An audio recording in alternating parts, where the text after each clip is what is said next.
ಇನ್ನು ಶ್ರೀಮಂತ ದೇವಾಲಯಗಳಿಂದ ಒಂದಷ್ಟು ಹಣವನ್ನ ಸರ್ಕಾರ ಬಳಸ್ಕೊಳ್ಳುತ್ತೆ ಎನ್ನುವಂಥ ಒಂದು ವಿಚಾರ ಏನಿದೆಯಲ್ಲ, ನಿನ್ನೆ ಪ್ರಸ್ತಾಪವಾದಂತಹ ಒಂದು ವಿಚಾರ. ಇದಕ್ಕೆ ಸಂಬಂಧಪಟ್ಟಂತೆ ಈಗ ವಿಜೇಂದ್ರ ಅವರು ಕಿಡಿಕಾರಿದ್ದಾರೆ.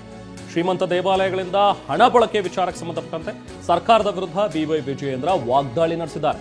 ದೇವಾಲಯಗಳಿಗೂ ಕೂಡ ಕನ್ನ ಹಾಕುವಂತಹ ಕೆಲಸ ಈ ಸರ್ಕಾರ ಮಾಡ್ತಾ ಇದೆ ಅಂತ ಹೇಳಿ ವಾಗ್ದಾಳಿ ನಡೆಸ್ತಾ ಇದ್ದಾರೆ. ಇದ್ರ ಬದಲು ವಿಧಾನಸೌಧದಲ್ಲಿ ಒಂದು ಹುಂಡಿ ಇಟ್ಬಿಡಿ, ಆ ಹುಂಡಿಯಲ್ಲಿ ಹಣ ಶೇಖರಣೆ ಆಗಲಿ, ಅದನ್ನ ಗ್ಯಾರಂಟಿಗೆ ಬಳಸಿ ಅಂತ ಟಾಂಗ್ ಕೊಟ್ಟಿದ್ದಾರೆ. ಸರ್ಕಾರದ ವಿರುದ್ಧ ಬಿವೈ ವಿಜಯೇಂದ್ರ ವಾಗ್ದಾಳಿ ನಡೆಸಿದ್ದಾರೆ. ಮೈಸೂರಿನಲ್ಲಿ ಮಾತನಾಡಿರುವಂತಹ ವಿಜಯೇಂದ್ರ ಈ ರೀತಿಯಾಗಿ ತಮ್ಮ ಅಭಿಪ್ರಾಯವನ್ನು ವ್ಯಕ್ತಪಡಿಸಿದ್ದಾರೆ.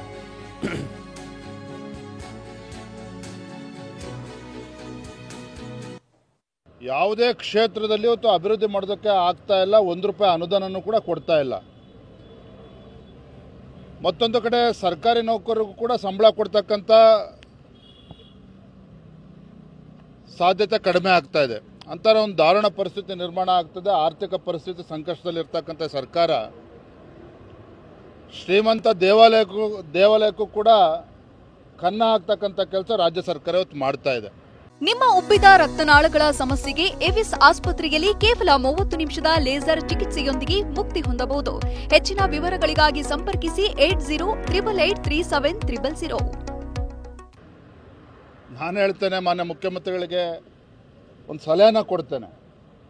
ದೇವಸ್ಥಾನದ ಹಣಕ್ಕೆ ಕನ್ನ ಹಾಕೋದ್ರ ಬದಲು ವಿಧಾನಸೌಧ ಮುಂದೆನೇ ಒಂದು ಹುಂಡಿ ಇಟ್ಬಿಟ್ರೆ, ಇಲ್ಲಪ್ಪ ನಮ್ಮ ಕೈಯಲ್ಲಿ ಆಗ್ತಾ ಇಲ್ಲ, ಸರ್ಕಾರ ನಡೆಸೋಕ್ಕೆ ಸಾಧ್ಯ ಆಗ್ತಾ ಇಲ್ಲ, ಹಣಕಾಸಿನ ತೊಂದರೆ ಆಗ್ತಾ ಇದೆ ಅಂತೇಳಿ ವಿಧಾನಸೌಧದ ಮುಂದೆನೇ ಒಂದು ಹುಂಡಿಯನ್ನು ಇಟ್ಟರೆ ಬಹುಶಃ ಬಂದಂಥ ದಾನಿಗಳು ಅಲ್ಲೇ ದಾನ ಮಾಡಿ ಹೋಗ್ತಾರೆ. ನಿಜವಾಗ್ಲೂ ಕೂಡ ನಮ್ಮ ರಾಜ್ಯಕ್ಕೆ ಅತ್ಯಂತ ಶ್ರೀಮಂತ ರಾಜ್ಯಗಳಲ್ಲಿ ನಮ್ಮ ರಾಜ್ಯನೂ ಕೂಡ ಒಂದು. ಅತಿ ಹೆಚ್ಚು ಟ್ಯಾಕ್ಸ್ ಕೊಡ್ತಕ್ಕಂಥ ರಾಜ್ಯ ಕರ್ನಾಟಕ ಕೂಡ ಹೌದು. ಇಂಥ ನಮ್ಮ ಕರ್ನಾಟಕ ರಾಜ್ಯದ ಪರಿಸ್ಥಿತಿ ಈಗ ಆಗಿದೆಯಲ್ಲ ಅಂತೇಳಿ ನಿಜವಾಗ್ಲೂ ಕೂಡ ಇದೊಂದು ದುರಾದೃಷ್ಟ. ಈ ಒಂದು ಸರ್ಕಾರ ಈ ಮಟ್ಟಕ್ಕೆ ಇಳಿದಿರ್ತಕ್ಕಂಥದ್ದು ನಿಜವಾಗ್ಲೂ ಕೂಡ ಇದು ತಲೆ ತಗ್ಗಿಸ್ತಕ್ಕಂಥ ಒಂದು ಸಂದರ್ಭ. ಯಾವುದೇ ಇದು ಸಂಗತಿ. ವಿಜಯೇಂದ್ರ ಅವರು ಹೇಳೋದಲ್ಲದೆ ಟ್ವೀಟ್ ಕೂಡ ಮಾಡಿದ್ದಾರೆ. ಆ ಟ್ವೀಟ್ನನ್ನು ಕೂಡ ನಾವು ತೋರಿಸ್ತಾ ಇದ್ದೀವಿ. ಏನು ಅಂದರೆ, ಈ ದೈವ ನಂಬಿಕೆಗಳ ಮೇಲೆ ನಡೆಯುವಂಥ ದೌರ್ಜನ್ಯ ಇದು, ವಂಚನೆ ಅನ್ನುವಂಥ ಮಾತನ್ನು ಹೇಳಿದ್ದಾರೆ. ಹಿಂದೂ ದೇವಾಲಯಗಳ ಮೇಲೆ ಮಾತ್ರ ಯಾಕೆ ಅನ್ನುವಂಥದ್ದು ಕೋಟಿ ಭಕ್ತರ ಪ್ರಶ್ನೆ ಅಂತ ಕೂಡ ವಿಜಯೇಂದ್ರ ಹೇಳಿರುವಂಥದ್ದು. ತೀರ ಈ ರೀತಿ ಆಗ್ಬಿಟ್ರೆ ಗತಿ ಏನು?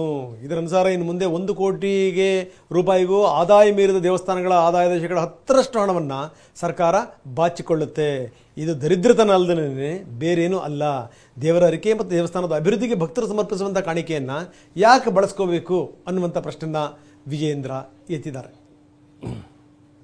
ಬರೀ ನಮ್ಮ ಪ್ರತಿನಿಧಿ ಪ್ರಸನ್ನ ಈಗ ನಮ್ಮೊಂದಿಗೆ ನೇರ ಸಂಪರ್ಕದಲ್ಲಿದ್ದಾರೆ. ಪ್ರಸನ್ನ, ನಾವು ನೋಡ್ತಾ ಇದ್ದೀವಿ ಏನಂದರೆ ದೇವಸ್ಥಾನದ ಹಣವನ್ನು ಬಳಸಿಕೊಳ್ಳುವಂಥದ್ದು, ಇದಕ್ಕೆ ಸಂಬಂಧಪಟ್ಟಂಗೆ ಏನಾದರೂ ಸರ್ಕಾರದ ನಿಲುವು ಏನಾದರೂ ಹೊರಗಡೆ ಬಂದಿದೆಯಾ? ಯಾಕಂದರೆ 10% ಹಣವನ್ನು ಬಳಸ್ಕೊಳ್ತಾರೆ ಅನ್ನುವಂಥ ಟ್ವೀಟನ್ನು ಕೂಡ ವಿಜೇಂದ್ರ ಮಾಡಿದ್ದಾರೆ. ವಿಜೇಂದ್ರ ಇದಕ್ಕೆ ಸಂಬಂಧಪಟ್ಟಂಗೆ ವಾಗ್ದಾಳಿ ಕೂಡ ಮಾಡಿದ್ದಾರೆ. ಸರ್ಕಾರ ಏನು ಹೇಳುತ್ತೆ ಈ ವಿಚಾರಕ್ಕೆ ಸಂಬಂಧಪಟ್ಟಂಗೆ? ರಂಗನಾಥ್, ಈ ಹಿಂದೂ ಧಾರ್ಮಿಕ ವಿಧೇಯಕಗಳ ತಿದ್ದುಪಡಿಯನ್ನ ನಿನ್ನೆ ಸರ್ಕಾರ ಮಂಡನೆಯನ್ನ ಮಾಡಿದೆ.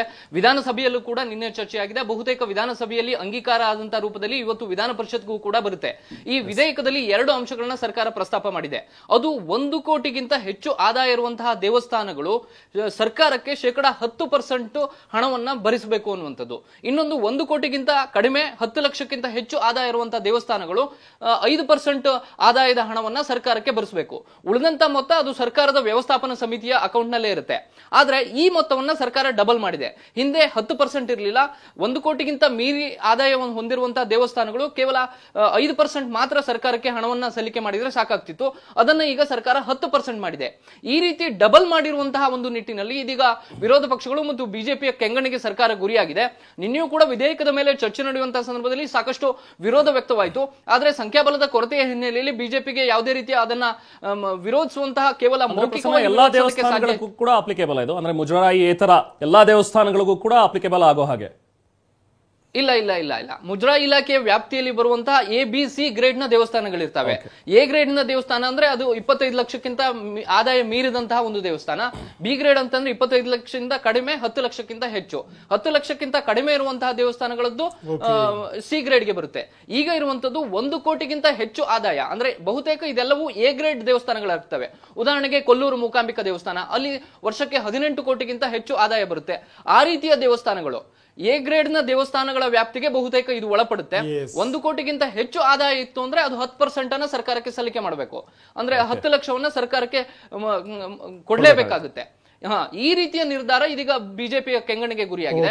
ಅದನ್ನ ಎಲ್ಲೋ ಒಂದ್ ಕಡೆ ಸರ್ಕಾರ ಗ್ಯಾರಂಟಿ ಯೋಜನೆಗಳೇ ಬಳಸ್ಕೊಳ್ಳೋದಕ್ಕೆ ಈ ರೀತಿಯ ಒಂದು ಪ್ಲಾನ್ ಮಾಡಿದೆ ಅನ್ನುವಂಥದ್ದು ಈಗ ವಿಜೇಂದ್ರ ಸೇರಿದಂತೆ ಎಲ್ಲ ಬಿಜೆಪಿ ನಾಯಕರ ಆರೋಪ. ಇದಕ್ಕೆ ರಾಮಲಿಂಗಾರೆಡ್ಡಿ ಅವರು ಕೌಂಟರ್ ಕೊಡುವಂತ ಕೆಲಸವನ್ನು ಕೂಡ ಮಾಡಿದ್ದಾರೆ. ಒಟ್ಟಾರೆಯಾಗಿ ಪ್ರಸನ್ನ ಏನಂದ್ರೆ ಚುನಾವಣೆ ಹತ್ರ ಬರ್ತಿರುವಂತಹ ಸಂದರ್ಭದಲ್ಲಿ ಒಳ್ಳೊಳ್ಳೆ ಅಸ್ತ್ರಗಳನ್ನ ಬಿಜೆಪಿ ಕೊಡ್ತಾ ಇದೆ ಕಾಂಗ್ರೆಸ್. ಈ ವಿಚಾರಕ್ಕೆ ಸಂಬಂಧಪಟ್ಟಂಗೆ ಥ್ಯಾಂಕ್ ಯು ವೆರಿ ಮಚ್ ತಮ್ಮೆಲ್ಲ ಮಾಹಿತಿಗೆ.